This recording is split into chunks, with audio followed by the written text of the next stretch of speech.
Ayan, ayan Sunod oh. ako, ha? Ayan oh, nagkukurap-kurap na talaga siya guys oh. Oh, di ba? Nagkukurap-kurap talaga siya. And take note guys ha. Tignan niyo yung motor natin. Oh, nakapatay yan.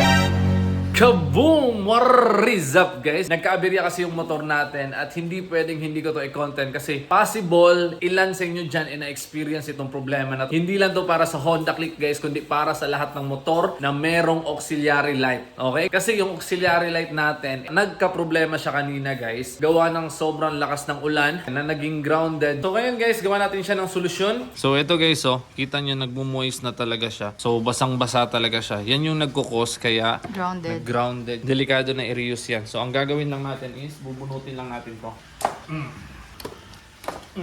Ang worst case kasi nito guys, kung pipilitin ko pa rin tong gamitin, i-blower ko lang to. Baka mamaya habang tulog kami, kumikirap-kirap ilaw ko, magkukos pa na ma-lowbat yung battery natin. So, hindi na talaga siya advisable.